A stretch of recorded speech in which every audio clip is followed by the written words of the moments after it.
એક માણસ પોતાના નોકરી ધંધા માટે બીજા શહેરમાં જઈ રહ્યો હતો. રેલવે સ્ટેશન જતા જતા રસ્તામાં એક દ્રશ્ય જોયું છે. 10 થી 12 વર્ષના બે બાળક. તો 10 વર્ષનું જે બાળક હતું એ રુદન કરી રહ્યું હતું, 12 વર્ષનું જે બાળક હતું એને છાનું રાખી રહ્યું હતું. શરીરમાં હાડકા દેખાતા હતા, કઈ અન્ન પેટમાં પડ્યું ના હોય એવું દ્રશ્ય દેખાતું. એટલે આ ભાઈને મનમાં વિચાર્યો કે હું આપીને જાઉં. ત્યાં જઈને 10 રૂપિયા આપીને ત્યાંથી નીકળી જાય છે.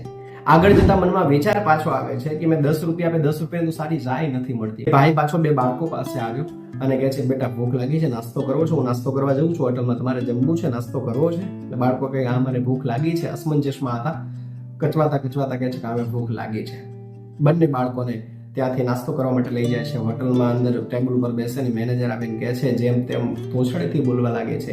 એટલે માણસે રોક્યા છે કે તમે એને બોલશો નહીં, હું જ એને લઈને આવ્યો છું, એનું બિલ હું આપીશ, એને જે ખાવું હોય જે પીવું હોય એ વસ્તુ એને આપો બંને બાળકોને, એનું બિલ હું ચૂકીશ, તમે ચિંતા ના કરશો. એ માણસ જે બોલી રહ્યો હતો એ માણસની આંખો નમ થઈ ગઈ, એને શર્મિંદગી મહેસૂસ થઈ અને પાછો પોતાના ટેબલ ઉપર ચાલ્યો ગયા. બંને બાળકોએ થોડું લચ્છી વગેરે નાસ્તો મંગાવી અને પછી ખાઈને ત્યાંથી ચાલ્યા ગયા. એ માણસ પણ નાસ્તો કરીને ચાલ્યો.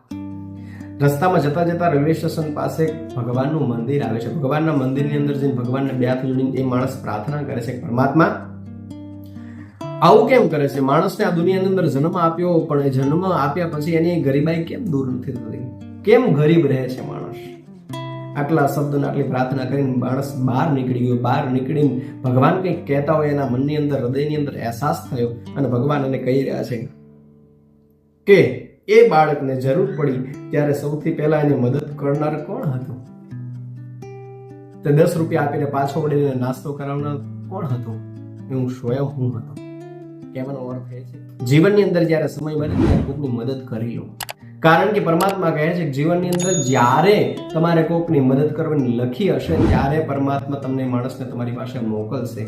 અને એ સમયે તમે જ્યારે મદદ નહીં કરો, એની હેલ્પ નહીં કરો, ત્યારે સમજો તમે પરમાત્માને ના પાડી છે. ભગવાન બની અને ભગવાનનું કાર્ય કર્યું નથી. એટલા માટે ભગવાને મને તમને કોઈની હેલ્પ કરવા માટે, કોઈની મદદ કરવા માટે મોકલે છે. અને એ સમય જ્યારે મદદ નથી કરતા તેનો અર્થ એવો છે કે ભગવાનને ના પાડીએ છીએ આપણે.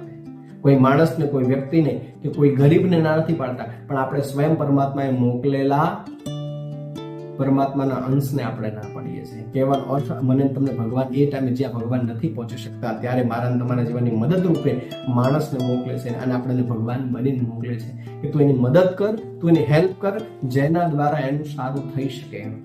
એટલે બને એટલો એવો પ્રયાસ કરવો કે જીવનમાં જ્યારે પણ સમય અવસર મળે કોઈની મદદ કરવાનો, કોઈની હેલ્પ કરવાનો, અથવા કોઈ મારીને તમારી પાસે માંગવા હોય તો ક્યારે એને તોછડી ભાષામાં કંઈ કહી અને નકારશો નહીં.